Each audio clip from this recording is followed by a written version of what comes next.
ونستغفره ونعوذ بالله من شرور انفسنا ومن سيئات اعمالنا من يهده الله فلا مضل له ومن يضلل فلا هادي له واشهد ان لا اله الا الله وحده لا شريك له واشهد ان محمدا عبده ورسوله أما بعد فإن خير الحديث كتاب الله وخير الهدي هدي محمد صلى الله عليه وسلم وشر الأمور محدثاتها وكل محدثة بدعة وكل بدعة ضلالة وكل ضلالة في النار. أما بعد فأعوذ بالله السميع العليم من الشيطان الرجيم. رب اشرح لي صدري ويسر لي امري واحلل عقدة من لساني يفقهوا قولي.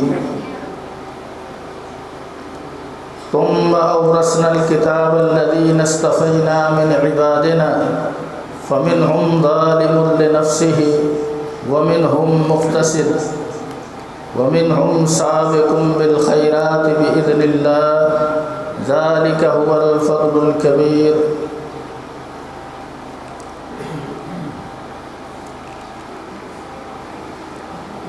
محترم سامعین حضرات،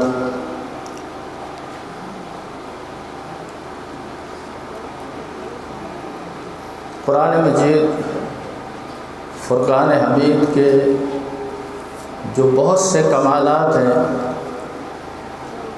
ان میں ایک کمال یہ ہے کہ یہ بہت ساری باتوں کو، بہت سے مضامین کو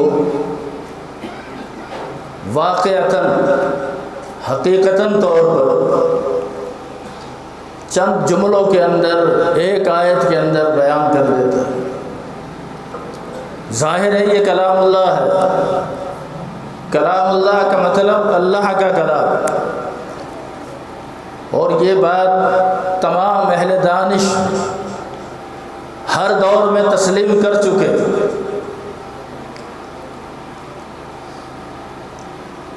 بڑے بڑے شعراء زمانہ جاہلیت میں، جاہلی شعراء میں، جن کا بڑا مقام تھا، بڑا نام تھا، لوگ اپنے کلام کو ان کے سامنے پیش کر کے ان سے داد تحسین وصول کرتے تھے. سال میں ایک مرتبہ یہ میلہ لگتا، لوگ اپنی تحریرات، اپنا کلام لکھ کر بیت اللہ کے اندر، بیت اللہ میں رکھ جاتے، اور وہ شعراء کا استاد وہ آ کر ان کلام کو پڑھتا اور پھر انہیں نمبر دیتا کہ یہ کلام اتنے پائے کا ہے، اس کو 50 نمبر ملنے چاہیے، اسے 60، اسے 100، اسے 90. اللہ کے رسول صلی اللہ علیہ وسلم کو جب اس بات کا علم ہوا تو ان دنوں یہ سورہ کوثر نازل ہوئی تھی رسول اللہ صلی اللہ علیہ وسلم. تو اللہ کے رسول صلی اللہ علیہ وسلم نے ایک صحابی کو حکم دیا، انہوں نے یہ سورہ کوثر لکھی اور وہاں لٹکا دی. وہ آیا، اس نے شعراء کے کلام کو پڑھنا شروع کیا. پڑھتے پڑھتے ہر ایک کو نمبر دیتا گیا. جب کلام اللہ کی باری آئی تو اس نے ایک دفعہ پڑھا، پھر دوسری مرتبہ پڑھا، پھر تیسری مرتبہ پڑھا، اور پھر نیچے ریمارکس دیے، تجزیہ کیا. کہنے لگا ما ھذا قول البشر، میں تو انسان کے کلام کو دیکھ کر نمبر دیتا ہوں، یہ کسی انسان کا کلام ہی نہیں، تو اسے نمبر کیسے دیے جائے؟ یہ تو کسی انسان کا کلام نہیں. اس کلام کی ایسی جامعیت ہے، ایسی تاثیر ہے. میں نے یہ جو آیت کریمہ تلاوت کی ہے سورہ فاطر کی 22ویں پارے کے اندر، بس میں نے اسی ایک آیت کے تحت چند گزارشات کرنی ہے۔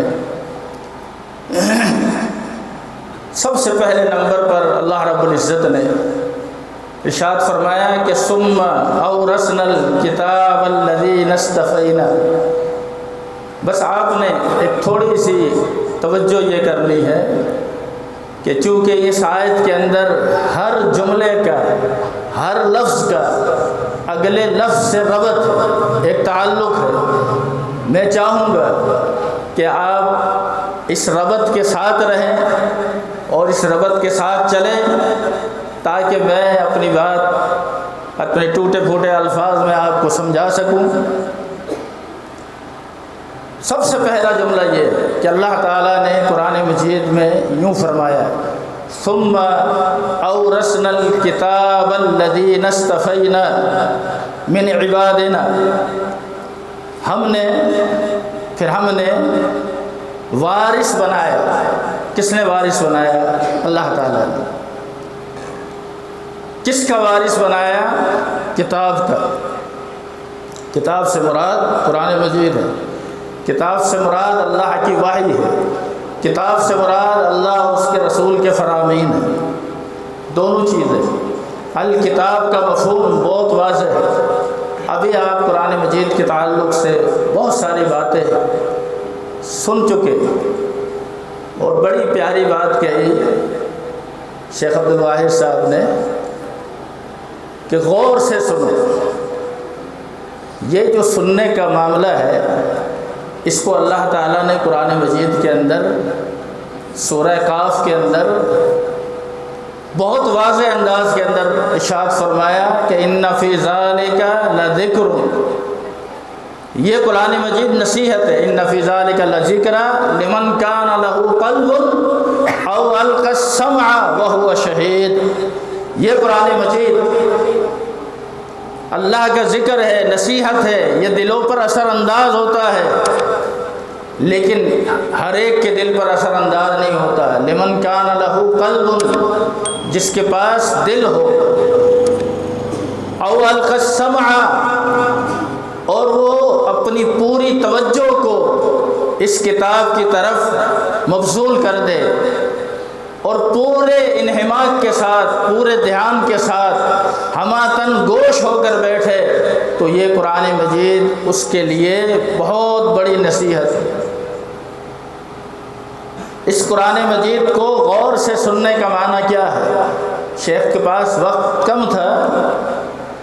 اس قرآن مجید کو غور سے سننے کا معنی یہ ہے کہ اس کو سمجھو۔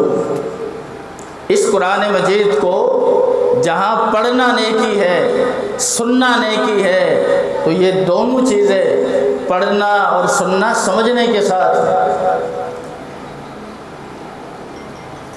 یہ قرآن مجید پڑھنا بھی اللہ کے نبی کی سنت ہے، سننا بھی اللہ کے نبی کی سنت ہے، سنانا بھی اللہ کے نبی کی سنت ہے۔ اللہ کے نبی صلی اللہ علیہ وسلم پر سورہ بینہ نازل ہوئی تو آپ نے جناب ابی بن کعب رضی اللہ تعالیٰ عنہ کو بلایا اور فرمایا کہ مجھ پر اللہ تعالیٰ نے آج ایک ایسی صورت نازل کی ہے اور مجھے اللہ تعالیٰ نے حکم دیا کہ یہ صورت ابی بن کعب پر پڑھو۔ ابی بن کعب رضی اللہ تعالیٰ عنہ کو اللہ کے نبی قرآن سناتے۔ ابی بن کعب نے اللہ کے نبی سے کہا اسمعنی اللہ، کیا اللہ تعالیٰ نے میرا نام لے کر کہا؟ فرمایا ہاں ابی، اللہ نے تمہارا نام لے کر کہا۔ اللہ کے نبی صلی اللہ علیہ وسلم پھر سناتے ہیں بسم اللہ الرحمن الرحیم لم یکن الذین کفروا من اہل الکتاب والمشرکین منفکین حتی تأتیہم البینہ۔ یہ صورت آپ نے پڑھ کے سنائی۔ ایک موقع پر آپ نے عبداللہ بن مسعود رضی اللہ تعالیٰ عنہ سے کہا اقرأ علی القرآن، اے عبداللہ بن مسعود مجھے قرآن سناؤ۔ پہلے کہہ رہے ہیں مجھ سے سنو۔ عبداللہ بن مسعود رضی اللہ تعالیٰ عنہ کہنے لگے اے اللہ کے نبی علیک انزل، آپ پر تو نازل کیا گیا ہے، میں کیسے آپ کو سناؤں؟ فرمایا ارید ان اسمع لغیری، میں چاہتا ہوں کہ آج میں اپنے علاوہ کسی اور سے قرآن سنوں۔ فرمایا جب میرے دل میں یہ خیال آیا تو مجھے کہا گیا کہ عبداللہ ابن مسعود سے قرآن سنا۔ عبداللہ ابن مسعود بھی کہتے ہیں اسمعنی اللہ، کیا اللہ تعالیٰ نے میرا نام لیا؟ فرمایا ہاں۔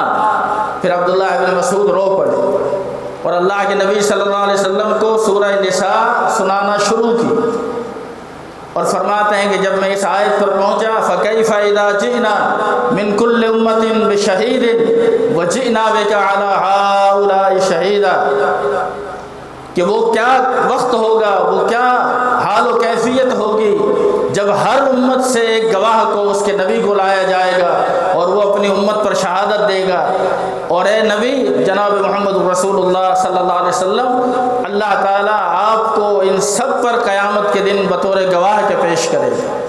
اللہ کے نبی صلی اللہ علیہ وسلم اس سے زیادہ سن نہ سکے، وہ فرمایا قط اے عبداللہ بس کر دو۔ کہتے ہیں فَإِذَا رَأَيْتُ رَسُولَ اللَّهِ صلی اللہ علیہ وسلم عَيْنَاهُ تَذْرِفَانِ، میں نے دیکھا اللہ کے نبی صلی اللہ علیہ وسلم کی آنکھوں سے زار و قطار آنسو جاری تھے۔ محدثین نے ذکر کیا ہے اس مقام پر کہ اللہ کے نبی صلی اللہ علیہ وسلم کے یہ آنسو خوشی کے آنسو تھے کہ اللہ تعالیٰ ایسا موقع عطا فرمائے گا، اتنی عزت عطا فرمائے گا، اتنی فضیلت عطا فرمائے گا، آپ اس کا تصور کر کے کہ وہ کیا منظر ہوگا، وہ کیا حالات ہوں گے، وہ کیا ماحول ہوگا جب اللہ کے نبی صلی اللہ علیہ وسلم کو اللہ یہ شرف عطا فرمائے گا۔ تو قرآن مجید کو سننا، ان دینی مجالس میں بیٹھنا، یہ بہت بڑے شرف کی بات ہے۔ لقمان حکیم نے ایک مرتبہ اپنے بیٹے سے کہا کہ بیٹا آپ علماء کی مجالس میں جایا کرو، ان کے ساتھ زان و تلمس طے کرو، ان سے استفادہ کرو، ان سے دین لو، اور فرمایا کہ وہاں علماء کی مجلس میں جانے سے، ان سے دین سننے سے، ان سے علم کی باتیں لینے سے کیا ہوتا ہے؟ فرمایا کہ اللہ تعالیٰ اس سے مرے ہوئے دلوں کو، مردہ دلوں کو زندہ کر دیتا ہے۔ جس طرح بارش کے ذریعے سے ایک بنجر زمین کو اللہ تعالیٰ آباد کر دیتا ہے، ایسے فرمایا کہ دروس سے، وعظ و نصیحت سے، علم کی باتوں سے، قرآن و سنت کے نور سے اللہ تعالیٰ انسان کے دلوں کو زندہ کر دیتا ہے۔ تو سب سے پہلے نمبر پر اللہ تعالیٰ قرآن مجید میں فرماتا ہے کہ ہم نے وارث بنایا ہے اس کتاب کا، قرآن مجید کا، من عبادنا، اپنے بندوں کو اس کتاب کا اللہ تعالیٰ نے وارث بنایا ہے۔ اور آگے پھر اس کے 3 طبقے ذکر کیے ہیں اللہ نے۔ اللہ تعالیٰ نے اس قرآن مجید کا ہم سب کو وارث بنایا ہے۔ دیکھیے اللہ کی رحمت، اللہ کی کرم نوازی، اللہ کا اپنے بندے کے ساتھ تعلق، کہ اللہ تعالیٰ نے فرمایا کہ میں نے ان تمام کو اپنی کتاب کا وارث بنایا ہے۔ فَمِنْهُمْ ظَالِمٌ لِنَفْسِهِ، ان میں سے 3 کیٹاگری بنتی ہے۔ ایک طبقہ وہ ہے جو اپنے نفسوں پر ظلم کرنے والا ہے یہ بھی ایمان والا، کیونکہ اللہ کی کتاب کا وارث بنا ہے، قرآن کا وارث بنا ہے۔ اور ایک ادنا سے ادنا مسلمان بھی قرآن مجید کا ایک ظاہری احترام ہے، اور ویسے اس کے دل کے اندر کتنا بھی وہ گناہ گار کیوں نہ ہو، اس کے دل میں ایمان کی بہرحال ایک رمق موجود ہے، ایک چنگاری موجود ہے جس کو بڑھانے کی ضرورت ہے۔ فرمایا کہ ہم نے اس کتاب کا اپنے بندوں کو وارث بنایا، ان میں سے بعض وہ ہیں جو اپنے نفس پر ظلم کرنے والے ہیں۔ اپنے نفس پر ظلم کرنے والوں سے مراد کیا ہے؟ فرمایا وہ لوگ جو فرائض کی پابندی کرتے ہیں پھر ان سے گناہ ہو جاتے ہیں، یہ ظالم لنفسہ۔ اس کو دوسرے الفاظ میں یوں بھی کہہ سکتے ہیں کہ وہ شخص، ان سے مراد وہ لوگ ہیں جن کے گناہ زیادہ ہیں اور ان کی نیکیاں کم ہیں۔ آپ دیکھیں رمضان آئے گا مساجد بھر جائیں، رمضان آئے گا لوگ روزہ رکھیں گے، رمضان آ جائے گا لوگ قرآن کی تلاوت کریں گے، اللہ کے راستے میں خرچ کریں گے، لیکن یہ ساری عبادات دیکھ کر دل خوش ہوتا ہے، دلوں سے دعائیں نکلتی ہیں، لیکن جیسے ہی رمضان گزر جاتا ہے ہم پھر ویسے ہی اپنی دوبارہ روٹین پر آ جاتے ہیں۔ ایسا لگتا ہے ہم رمضان کے رب کی عبادت نہیں کرتے، ہم تو رمضان کی عبادت کرتے ہیں۔ ہمیں حکم یہ ہے، ہمیں تو بیت اللہ کے اندر جا کر بھی یہ سبق دیا گیا کہ اگر تم بیت اللہ کا طواف کر رہے ہو تو کبھی یہ نہ سمجھنا کہ تم اس گھر کی عبادت کرتے ہو، فَلْيَعْبُدُوا رَبَّ هَذَا الْبَيْتِ، اس گھر کے رب کی عبادت کرنی ہے، اس گھر کی عبادت نہیں کرنی، تو رمضان کی عبادت نہیں کرنی، رمضان کے رب کی عبادت کرنی ہے، اور جو رمضان کا رب ہے وہی شوال کا رب ہے، وہی ذوالقعدہ کا رب ہے، وہی ذوالحج کا رب ہے، وہی سال کے 12 مہینوں کا رب ہے، وہی لیل و نہار کا رب ہے، وہی رات دن کو لاتا ہے لے جاتا ہے، کبھی دن بڑا ہو جاتا ہے کبھی رات بڑی ہو جاتی، اور اس میں بھی اللہ کے بندوں کے لیے بہت سے پیغامات ہیں۔ تو فرمایا کہ ایک طبقہ اللہ کی کتاب کے وارث بننے والوں میں وہ ہے جو ظالم لنفس، اپنے نفسوں پر ظلم کرنے والے، ومنہم مقتصد، ایک دوسرا طبقہ ہے، وہ کون ہے؟ وہ مقتصد ہے، وہ میانہ روی اختیار کرنے والا ہے۔ میانہ روی اختیار کرنے کا مطلب کیا ہے؟ مقتصد کا معنی کیا ہے؟ کہتے ہیں اس سے مراد وہ ہے جس کی نیکیاں اور گناہ برابر۔ پہلے والے درجے میں کیا تھی کہ گناہ نیکیوں سے بڑھ گئے، دوسرے طبقے میں کیا ہے کہ ان کی نیکیاں بھی ہیں اور گناہ بھی ہیں، لیکن دونوں برابر ہیں، نیکیاں بھی ہیں اور گناہ بھی ہیں۔ تیسرا طبقہ وَمِنْهُمْ سَابِقٌ بِالْخَيْرَاتِ بِإِذْنِ اللَّهِ، تیسرا طبقہ وہ ہے جو نیکی کے اندر سبقت لے جانے والا ہے اللہ کے حکم سے، جو نیکیوں کے اندر دوڑ لگانے والا ہے، آگے بڑھنے والا ہے، وہ نیکی کا کوئی موقع ہاتھ سے جانے نہیں دیتا۔ اللہ کے رسول صلی اللہ علیہ وسلم کے صحابہ کرام اس کی عملی مثال ہے، عملی نمونہ۔ کوئی بھی نیکی کا کام ہو، کوئی بھی خیر کے کام کے اندر سبقت کا معاملہ ہو تو وہ کسی طرح پیچھے رہنے والے نہیں، ہر موقع پر اللہ کے رسول صلی اللہ علیہ وسلم نے جب بھی کوئی بات کہی،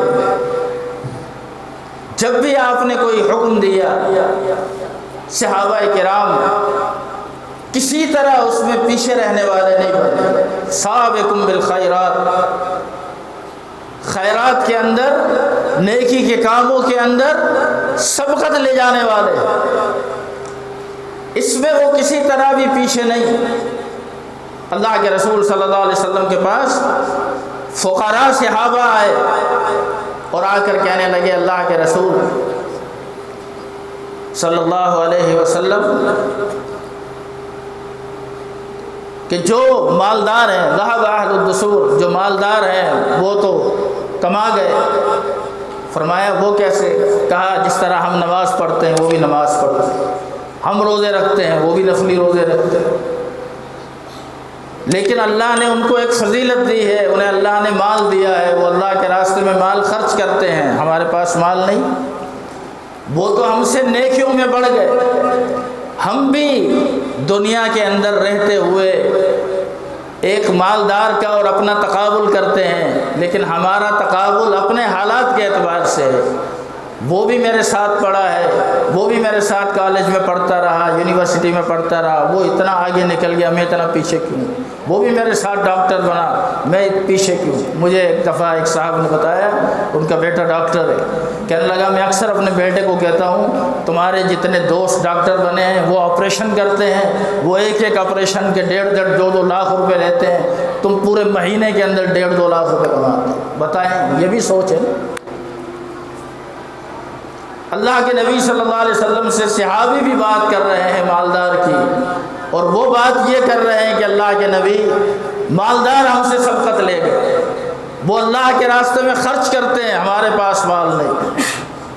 اللہ کے رسول صلی اللہ علیہ وسلم نے فرمایا پھر ایسا کرو، تم ہر فرض نماز کے بعد 33 مرتبہ سبحان اللہ، 33 مرتبہ الحمدللہ، 34 مرتبہ اللہ اکبر یہ پڑھو۔ کیا ہوگا؟ فرمایا جتنا وہ خرچ کر چکے ہیں وہ سارا ثواب بھی تمہیں مل جائے، اور آئندہ جب تک تم یہ عمل کرتے رہو گے تم ہمیشہ ان سے آگے نکل جاؤ۔ اللہ نے اپنے دین کے اندر اس دین کی سماحت یہ ہے، اس دین کی فیاضی یہ ہے، اس دین کی سخاوت یہ ہے کہ اللہ تعالیٰ نے اس دین کے لیے یہ شرط نہیں لگائی کہ صرف مالدار آدمی جنت میں جا سکتا۔ عیسائیت کا فلسفہ یہ ہے کہ مالدار آدمی جنت میں نہیں جا سکتا، عیسائیت کا فلسفہ ہے، اور ہندوازم کا فلسفہ یہ ہے کہ غریب آدمی جنت میں نہیں جا سکتا۔ اور اللہ نے اس دین کے امتیاز یہ رکھا ہے، اس دین کی سماحت یہ رکھی ہے کہ جو بھی نیک عمل کرے، وہ مرد ہو یا عورت ہو، مالدار ہو یا غریب ہو، ایمان کی دولت سے مالا مال ہے تو اللہ تعالیٰ اس کے کسی عمل کو ضائع نہیں کرے۔ یہ اس دین کی فیاضی ہے، سماحت۔ صحابہ کرام نے، فقراء صحابہ نے، مہاجرین صحابہ نے یہ وظیفہ شروع کر دیا۔ کچھ دن یہ معاملہ چلتا رہا، کچھ دنوں کے بعد اغنیاء صحابہ، مالدار صحابہ نے دیکھا ہم نماز پڑھ کر باہر نکل جاتے ہیں، یہ مسجد میں بیٹھے رہتے ہیں، یہ کیا کرتے ہیں؟ دیکھا، کہنے لگے اچھا یہ تو یہ ذکر کرتے، انہوں نے بھی یہ ذکر کرنا شروع کر دیا۔ اللہ کے رسول صلی اللہ علیہ وسلم کے پاس آیا اور آ کر کہا اللہ کے نبی اب انہوں نے بھی یہ کام شروع کر دیا۔ یعنی پہلے مالدار جو تھا اس کو صرف مال کا مسئلہ نہیں تھا، اس کو مال بھی اللہ کے راستے میں خرچ کرنا تھا، اور وہ یہ چاہتا تھا میں کسی بھی نیکی میں پیچھے نہ رہوں۔ صحابہ کی سیرت و کردار سے تو یہی پتہ چلتا ہے۔ جب آپ کو آ کر یہ اطلاع دی، فرمایا ذالک فضل اللہ یؤتیہ من یشاء، اے میرے صحابہ اب یہ اللہ کا فضل ہے، اب اس کو میں روک نہیں سکتا۔ اب اگر وہ بھی یہ نیکی کرنے ہیں تو میں کیا ان کو روک دوں؟ میں کہوں کہ تم یہ عمل نہ کرو؟ یہی وظیفہ اللہ کے رسول صلی اللہ علیہ وسلم نے اپنی بیٹی فاطمہ کو بتایا جب انہوں نے شکایت کی تھی کہ اللہ کے نبی چکی پیسنے سے ہاتھ میں چھالے پڑ گئے، مشکیزہ اٹھانے سے کمر پر نشان بن گیا، آپ کوئی خادمہ دے دیں، کوئی خادم دے دیں۔ تو اللہ کے نبی صلی اللہ علیہ وسلم سے ملاقات تو نہ ہو سکی، لیکن ام المومنین عائشہ رضی اللہ تعالی عنہا نے پیغام اللہ کے نبی کو بتا دیا کہ آپ کی بیٹی آج آئی تھی اور اس تعلق سے سوال کیا تھا۔ فرمایا اب تو کوئی خادم نہیں۔ رات اپنی بیٹی کے گھر چلے گئے، اور گھر جانے کے بعد اپنی بیٹی کو جب جناب علی نے دیکھا تو دونوں سو رہے تھے، تو انہوں نے اٹھنا چاہا تو آپ نے فرمایا الا مکانکم، اپنے اپنی جگہوں پر رہو، اٹھنے کی ضرورت نہیں۔ پھر آپ ان دونوں کے درمیان آ کر بیٹھ گئے اور فرمایا کہ میں تمہیں ایک ایسا عمل نہ بتاؤں جس کو تم کرو گی بیٹی تو تمہیں جتنا دن بھر کام کاج کرتی ہو اس کی تھکن کا احساس نہیں ہوگا۔ یہی وظیفہ آپ نے ان کو بتایا۔ اللہ کے رسول صلی اللہ علیہ وسلم، اہل علم نے لکھا ہے کہ اللہ کے رسول اگر اپنی بیٹی کو غلام دیتے تو شاید آنے والی تاریخوں میں کوئی دنیا دار سیاستدان یہ استدلال کرتا اللہ کے نبی نے اپنے گھر والوں کو بھی نوازا تھا۔ لیکن اللہ کے نبی نے اپنی بیٹی کو اس طرح سے نہیں نوازا، اور عمل وہ بتایا اگر غلام دے بھی دیتے تو غلام دنیا کے کام کاج تک ساتھ دیتا، عمل وہ بتایا جس نے دنیا میں بھی ساتھ دینا ہے، قبر میں بھی ساتھ دینا، عمل وہ بتایا۔ شارحین نے یہاں تک لکھا کہ اولاد شادی شدہ ہو تب بھی باپ اس کو نصیحت کرے۔ علماء نے یہ لکھا اس حدیث کے تحت کہ اللہ کے نبی رات کے وقت اپنی بیٹی کے گھر گئے، اس کا مطلب یہ ہے کہ وعظ و نصیحت کا کوئی وقت نہیں، کسی وقت بھی وعظ و نصیحت کی جا سکتا ہے۔ پھر اللہ کے نبی خود اپنی بیٹی کے گھر گئے، فرماتے ہیں اس میں بھی یہ بات ہے کہ جو ایک مخلص داعی ہوتا ہے وہ دوسرے کا ہر اعتبار سے بھلا چاہتا ہے، وہ چاہتا ہے کہ کوئی خیر کی بات اس تک پہنچ جائے۔ تو آپ نے اپنی بیٹی سے جب یہ بات فرمائی انہوں نے قبول کر لی، جناب علی رضی اللہ تعالیٰ عنہ نے سنا اور قبول کیا، اور جناب علی رضی اللہ تعالیٰ عنہ فرماتے ہیں اپنے شاگرد کو ایک موقع پر، صحیح بخاری کے اندر موجود، فرماتے ہیں کہ واللہ اللہ کی قسم یہ وظیفہ جب سے اللہ کے نبی سے سنا ما ترکتھا، اس کے بعد میں نے کبھی اس وظیفے کو نہیں چھوڑا، ہر نماز کے بعد یہ پڑھا۔ پوچھنے والے بھی بڑے عجیب ہوتے ہیں، سوال کرنے والے بھی لوگ ہوتے ہیں۔ ایک نے پوچھا وَاللَّيْلَةَ صفین کی جنگ جو امیر معاویہ رضی اللہ تعالیٰ عنہ اور جناب علی رضی اللہ تعالیٰ عنہ کے درمیان غلط فہمی کی بنیاد پر ہو گئی تھی، کئی صحابہ اس کے اندر شہید ہوئے، فرمایا اس رات بھی یہ وظیفہ کیا تھا؟ جناب علی کہتے ہیں ہاں، وَاللَّيْلَةَ صفین، اللہ کی قسم علی نے لیلۃ صفین کو بھی یہ وظیفہ کیا، کسی رات نہیں چھوڑا۔ ام المومنین ام حبیبہ رضی اللہ تعالی عنہ فرماتی ہیں کہ میں نے سنا اللہ کے رسول صلی اللہ علیہ وسلم نے ارشاد فرمایا کہ من صلی سنتی عشرۃ رکعۃ، جس نے 12 رکعت پورے دن کے اندر پڑھی۔ مسلمانوں 12 رکعت، 12 نوافل کون سے ہیں جس کو ہم سنت مؤکدہ کہتے ہیں؟ 2 فجر کی سنتیں ہیں، 6 ظہر کی سنتیں ہیں، 4 ظہر سے پہلے، 2 ظہر کے بعد، 8 ہو گئی، 2 مغرب کے بعد اور 2 عشاء کے بعد۔ سفر کے اندر بہرحال یہ سنتیں معاف ہیں، لیکن ویسے پڑھنی چاہیے جب سفر نہ ہو۔ فرمایا جس نے یہ 12 رکعتیں فرمائی، رسول اللہ صلی اللہ علیہ وسلم نے فرمایا کہ بنی لہ بیتن فی الجنہ، بیتن فی الجنہ، اس کے لیے جنت میں ایک عظیم الشان محل بنا دیا جائے۔ ام حبیبہ رضی اللہ تعالیٰ عنہ اس حدیث کو روایت کر کے اپنی بات ختم کرتی ہیں اور اپنے شاگرد علقمہ سے کہتی ہیں کہ علقمہ واللہ اللہ کی قسم منذ سمعت رسول اللہ صلی اللہ علیہ وسلم، جب سے میں نے یہ روایت اللہ کے نبی صلی اللہ علیہ وسلم سے سنی، ما ترکتہن، میں نے کبھی ان سنتوں کو نہیں چھوڑا۔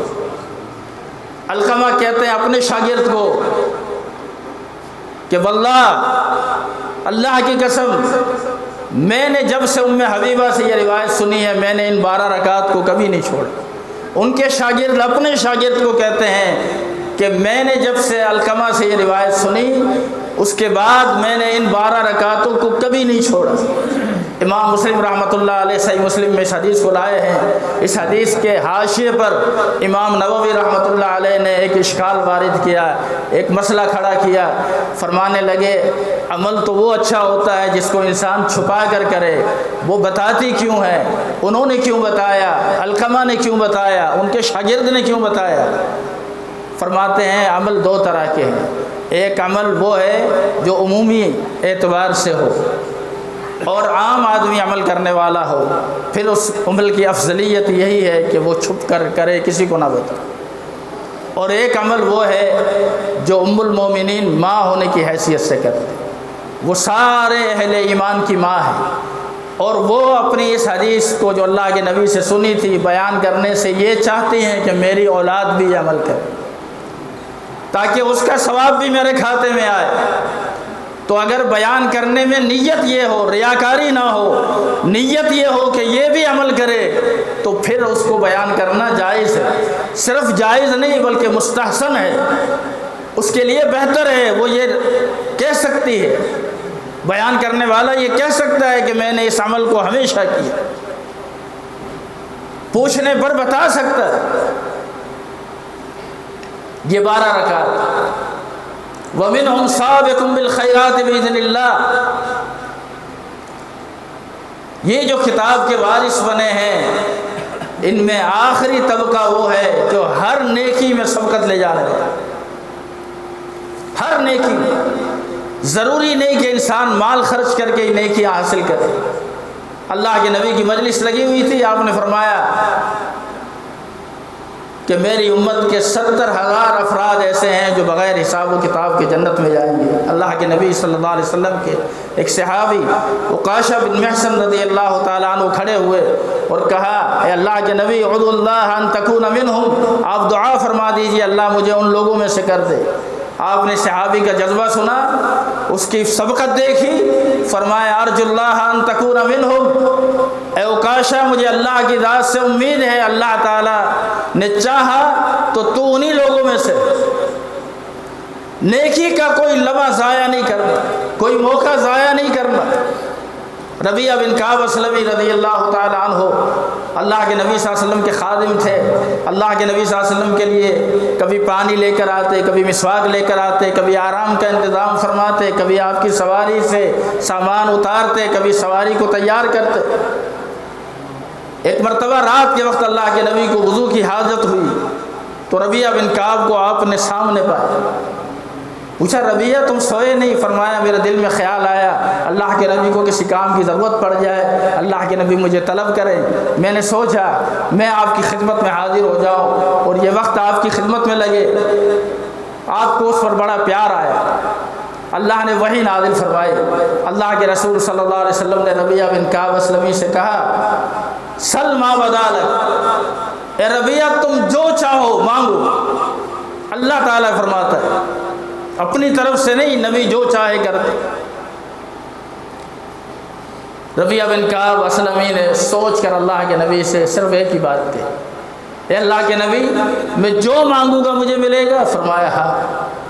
کہا اسألوک مرافقتک فی الجنہ، اے اللہ کے نبی صلی اللہ علیہ وسلم میں جنت میں آپ کا قرب چاہتا ہوں، آپ کا پڑوس چاہتا ہوں، جنت مل جائے اور جنت میں اعلیٰ مقام مل جائے۔ اللہ کے نبی کا مقام سب سے اعلیٰ ہو تو وہاں آپ کا خادم بن، وہاں آپ کی رفاقت مل جائے۔ اللہ کے نبی نے کہا بھی، روایت کے الفاظ ہیں اب غیر ذالک، اے ربیعہ یہ بتاؤ اس کے علاوہ بھی کوئی آرزو ہے؟ کہنے لگے میں نے کہا ہوا ذاکا، نہیں اللہ کے نبی صرف یہی آرزو۔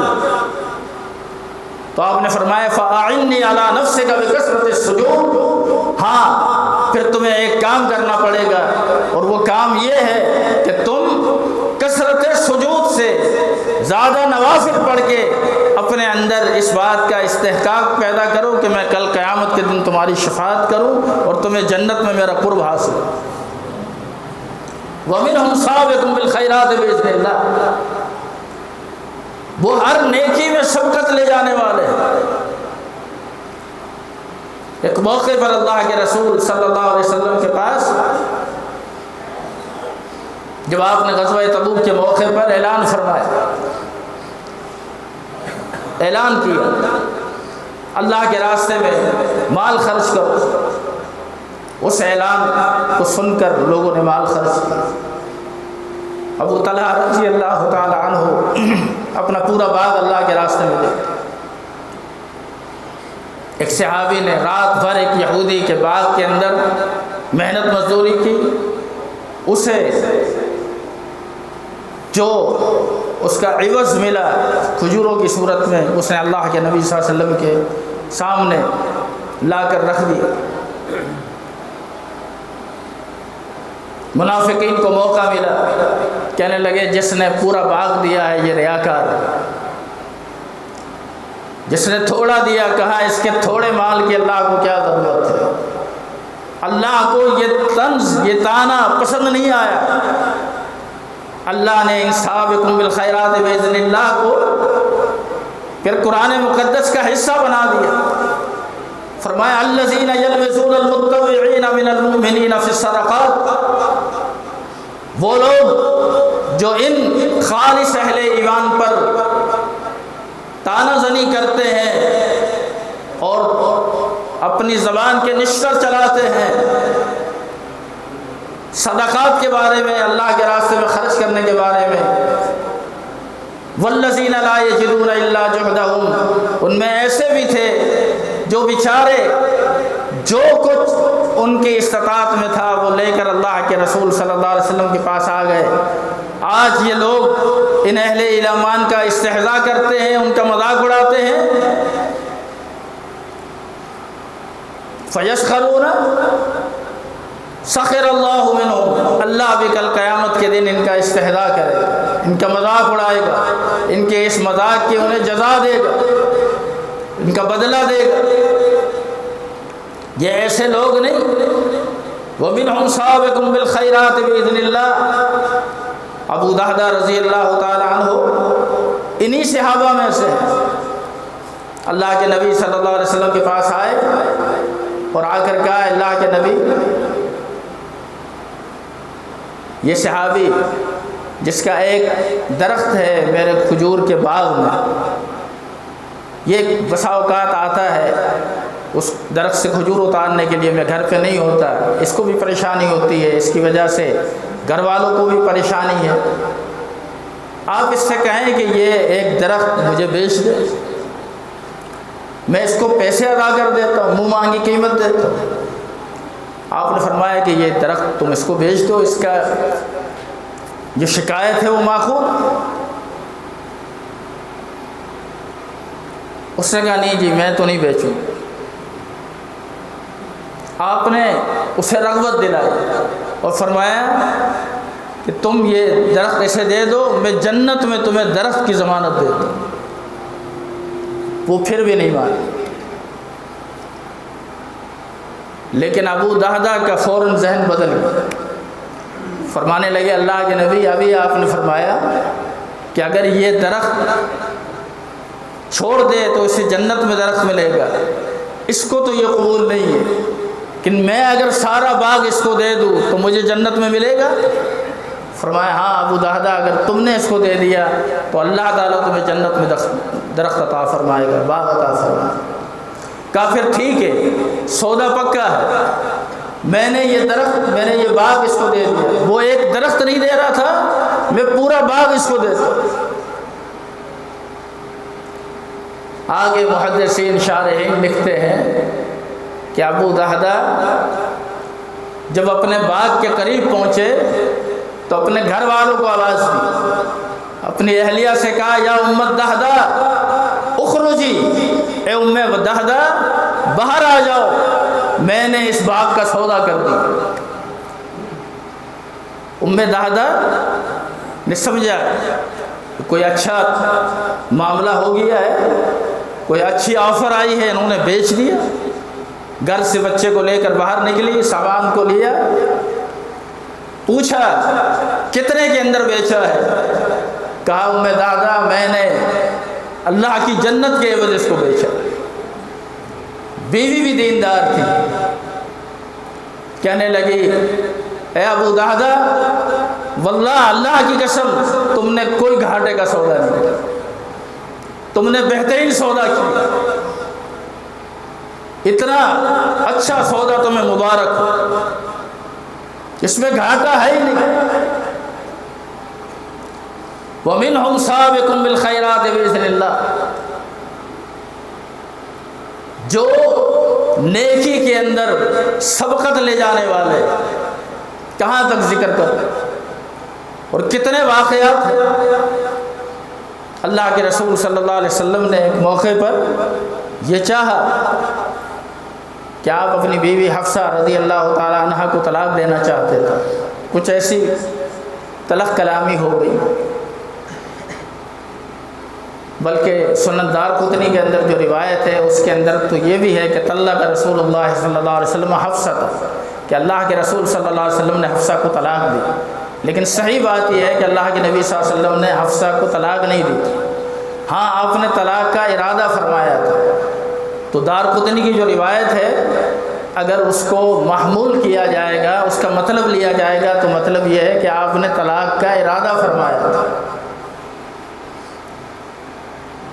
اور اس کا تھوڑا سا اشارہ صحیح بخاری کے اندر بھی امام بخاری نے کتاب النکاح میں کیا ہے، باب عزت الرجل ابنتہ، اس باب کے تحت کہ باپ اپنی بیٹی کو نصیحت کرے اس کے شوہر کے تعلق سے کہ دیکھو تمہارے شوہر کے مالی وسائل ایسے نہیں ہیں، اس کو تنگ نہ کرو۔ اور آپ نے کہا جناب عمر نے، بیٹا تمہیں کوئی چیز چاہیے ہو تو مجھ سے کہنا، میں تمہیں لا کر دوں۔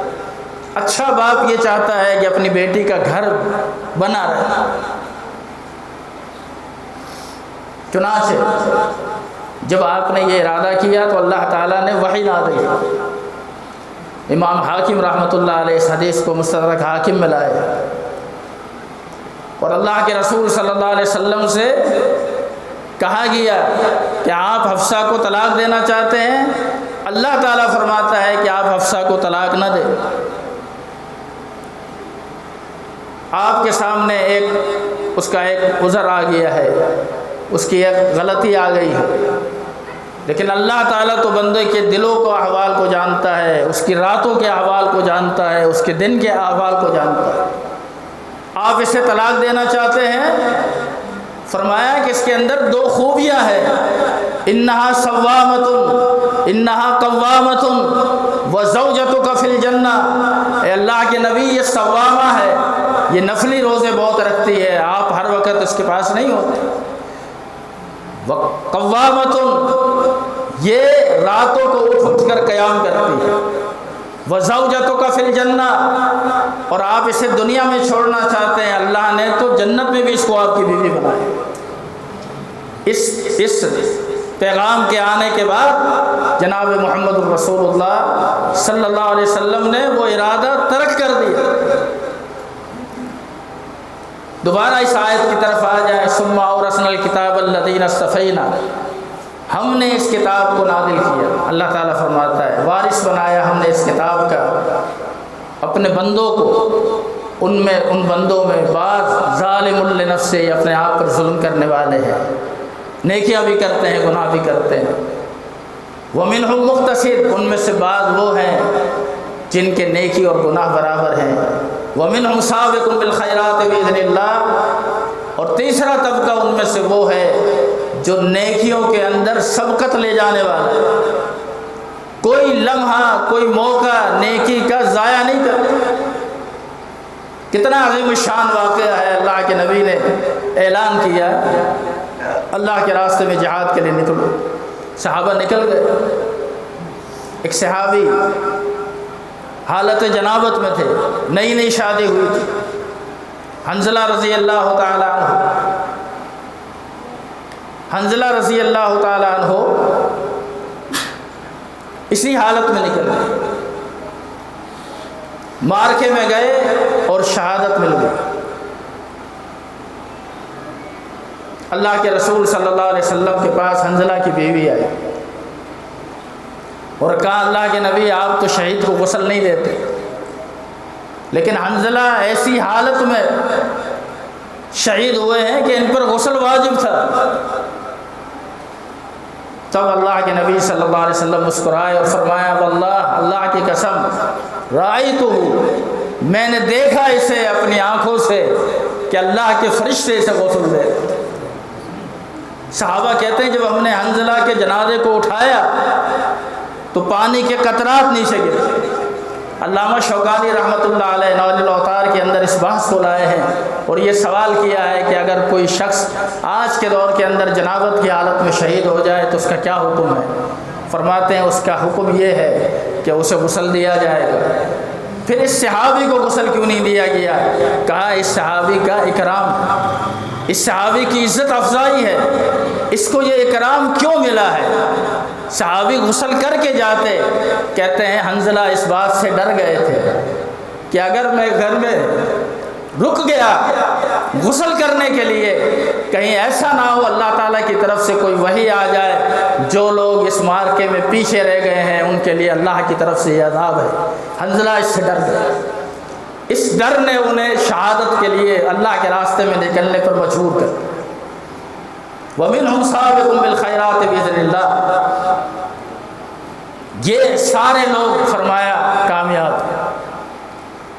اور آگے فرمایا جنات عدن یدخلونہا، یہ جو گناہگار ہیں ظالم لنفسہ ہے، اللہ نے اس کو بھی جنت سے محروم نہیں کیا۔ فرمایا یہ بھی جو مقتصد ہیں جس کی نیکی گناہ برابر ہیں یہ بھی، اور جو سابق بالخیرات جو نیکیوں میں سبقت لے جانے والا ہے، جنات عدن یدخلونہا، یدخلون طلبہ علماء جانتے ہیں یدخلون جمع کا صیغہ۔ علامہ شنقیطی رحمۃ اللہ علیہ اضواء البیان میں لکھتے ہیں کہ جنات عدن یدخلون میں یہ جو واو ہے یہ واو بہت عظیم ہے، اس واو نے تینوں طبقے کو جمع کر دیا۔ اگر اس میں دو طبقے ہوتے مقتصد اور سابق بالخیرات تو پھر جمع کا لفظ نہ بولا جاتا۔ اللہ تعالیٰ نے جمع کا لفظ بول کر ان تینوں طبقوں کو اپنی جنت کا وارث بنا دیا کہ بندے تیرے سے عمل میں کوتاہی ہو گئی، میں نے غفور الرحیم ہونے کا حق ادا کر دیا کہ میں نے تجھے معاف کر دیا۔ جنات عدن یدخلونہا یحلون فیہا من اساور من ذہب ولؤلؤا ولباسہم فیہا حریر۔ فرمایا اسے اللہ تعالیٰ قیامت کے دن دنیا میں اللہ نے میری امت کے مردوں پر سونا حرام کیا، آخرت میں اللہ انہیں سونے کے کنگن پہنائے گا۔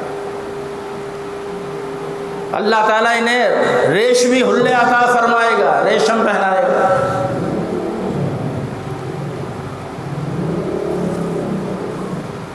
اور یہ ساری نعمتیں اللہ تعالیٰ اس وجہ سے عطا کر رہا ہے کہ فرمایا یہ کتاب کے وارث ہیں۔ اللہ تعالیٰ مجھے اور آپ کو صحیح معنی کے اندر کتاب کا وارث بننے کی توفیق عطا فرمائے۔ اس کتاب کے وارث بننے کا ایک موقع آپ سب کے سامنے، آپ نے دیکھا یہاں الحمدللہ دیکھتے ہی دیکھتے شعبہ ناظرہ سے شعبہ حفظ ہو گئی، اور ظاہر ہے شعبہ حفظ کے بعد پھر تجوید ہے، پھر شعبہ کتب ہے۔ تو آپ کا اس کتاب کے ساتھ، اللہ کی اس کتاب کے ساتھ وراثت کا حق یہ ہے کہ کم از کم آپ یہ تو کوشش کریں کہ اگر آپ کو اللہ تعالیٰ نے مال کے قابل نہیں کیا تو کم از کم ان کے لیے دعائیں خیر تو کر دو، ان کے لیے اچھے کلمات تو اپنی زبان سے نکالو، ان کو اپنی دعاؤں میں یاد رکھو کہ اللہ تعالیٰ ان سے وہ عظیم کام لے رہا ہے۔ یہ دینی درسگاہیں، یہ دینی مساجد، یہ آپ کے بچوں کی، آپ کے ایمان کے تحفظ کی کمی گاہیں ہیں، یہ اسلام کے قلعے ہیں، یہ اسلام کی چھاؤنیاں ہیں، دینی مدارس، دینی مساجد۔ اللہ تعالیٰ نے یہاں سے دین کی حفاظت کے لوگ کہیں کالجوں میں پیدا ہوتے ہیں، یونیورسٹیوں میں پیدا ہوتے ہیں۔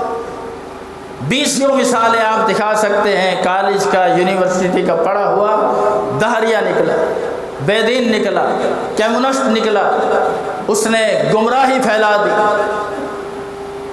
اپنے وسائل کا غلط استعمال کیا۔ کبھی کسی مدرسے سے پڑھے ہوئے شخص نے بھی اس طرح کے کام کی؟ یہاں تعلیم ہے، یہاں تربیت ہے، یہاں صرف اللہ اور اس کے رسول کی بات ہے، تیسری کوئی بات تو ہے ہی نہیں، اپنی بات تو ہے ہی نہیں، اپنے بڑے کی بات نہیں، اپنے باپ کی بات نہیں، اپنے دادا کی بات نہیں، صرف اللہ اور اس کے رسول کی بات ہے۔ جو اللہ اور اس کے رسول کی بات کرے وہ ہمارے سر کا تاج۔ کسی سے کوئی لڑائی نہیں، کوئی جھگڑا نہیں، کوئی دشمنی نہیں، کوئی تعصب نہیں۔ یہ دعوت ہے، یہ دعوت آپ کے علاقے کے اندر قائم ہو چکی، یہ مرکز قائم ہو چکا، اور جو کچھ یہاں ہو رہا ہے اس کو معمولی نہ سمجھے۔ ایک بچہ بھی اگر پڑھ جاتا ہے، قرآن کا حافظ بن جاتا ہے، کیا سمجھتے ہو یہ ایک ہی دیے سے اور دیے جلتے ہیں؟ جن چراغوں کو حقیر سمجھ کے بجھا دیا ہے تو نے، یہی چراغ جلیں گے تو روشنی ہوگی، یہی چراغ جلیں گے تو روشنی ہوگی۔ کیا سمجھتے ہو؟ جو کچھ سیکھا ہے اس کو سکھاتے چلو، دیے سے دیے کو جلاتے چلو۔ یہ شریعت کی تعلیم ہے، یہ شریعت کا پیغام ہے۔ اللہ رب العزت ہم سب کو اس شریعت کا مددگار بننے کی توفیق عطا فرمائے، اس دین کا بول بالا کرنے والوں کے اندر اللہ تعالی ہمارا بھی شمار فرمائے۔ اقول قولی ھذا واستغفر اللہ لی ولکم ولسائر المسلمین۔